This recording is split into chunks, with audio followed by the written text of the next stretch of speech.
A proclamation from the Holy Gospel according to St. Matthew. Jesus said to his disciples, "As it was in the days of Noah, so it will be at the coming of the Son of Man. In those days before the flood, they were eating and drinking, marrying and giving in marriage up to the day that Noah entered the ark. They did not know until the flood came and carried them all away. So will it be also at the coming of the Son of Man. 2 men will be out in the field, one will be taken, and one will be left. 2 women will be grinding at the mill, one will be taken, and one will be left. Therefore, stay awake, for you do not know on which day your Lord will come. Be sure of this, if the master of the house had known the hour of night when the thief was coming, he would have stayed awake and not let his house be broken into. So too, you also must be prepared, for at an hour you do not expect, the Son of Man will come." The Gospel of the Lord. Our Gospel for this first Sunday of Advent comes from Matthew. We are already in this season of preparing ourselves to welcome Jesus, the light of the world. And this passage from Matthew brings us to that awareness. The Son of God is coming. The Lord is coming. That's the whole point.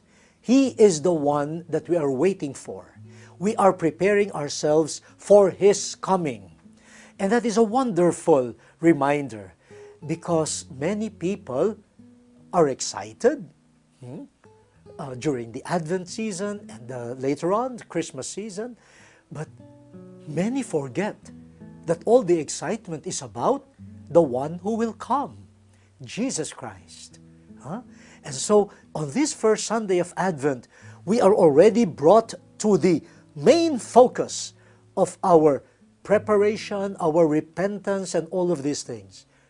The Lord is coming. The Son of God is coming. Now, how do we prepare for His coming? How do we prepare to welcome the light of the world who is Jesus? The first reading tells us that we can start walking in the light of the Lord even now by gaining instruction from the Lord, opening ourselves to His Word, and walking in His ways. In the second reading, St. Paul reminds the Romans that they should put on Christ. They should start putting on Christ. They should live in the daylight and not in the dark.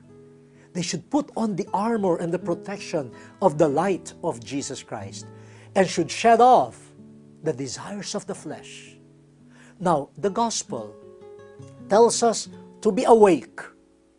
To be awake because the Son of God will come at a time when we least expect Him to come.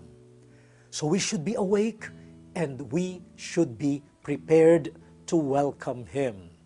Now, let us go to the different elements of this staying awake and preparing for the coming of the Word of the Lord, our light, who is Jesus Christ. The first thing that Jesus tells us in this episode is that the Son of God is coming, and He compares His coming to the time of Noah. Now remember, the world was destroyed at that time because of the sinfulness of humanity. But people just went about their business as though nothing was happening. They did not feel any urgency. They did not expect that something dramatic was coming to their lives. And wow, it was destructive. Only Noah and his family knew that something eventful would come. And so they had prepared themselves. Now, the coming of the Lord, according to our gospel for today, is not associated with the destruction of the world. No? Unlike Noah's time, where destruction was the one being awaited. Here, it was not about destruction. In fact, this is something joyful. The Son of God will come. Imagine, if we are told, the Pope will come. Wow, what a joy. Or we are told, oh, the President will visit us. Oh, what a joy. So this is not destructive at all. It is ordinary life. It is ordinary life that will be visited by the Son of God. It is in our day-to-day living where the Son of God will come. And because of the ordinariness of events, we might not pay attention to His coming. You know, that's how we are, When things become too ordinary, we don't notice anymore the coming of something special. Husbands and wives, before you got married, naku, you were very, very alert. Oh, you're wearing a new pair of shoes. Oh, are you wearing a new perfume? You're very alert. Now, after 10 years, 20 years of coming together, it has become so ordinary, your spouse has become so ordinary, little things that are new, they pass without being noticed. Teachers, sometimes we get used to our students, we don't see anymore the little surprises that they bring to us, little triumphs, or zeal. But we just take them for granted. This seems to be the fault of ordinariness. But it is precisely in the ordinariness of life that we are asked to be alert, to live in the light of the Lord, in the ordinariness of life, to walk in His path, in the ordinariness of life. Now, if we combine all the three readings, this is the picture that will emerge.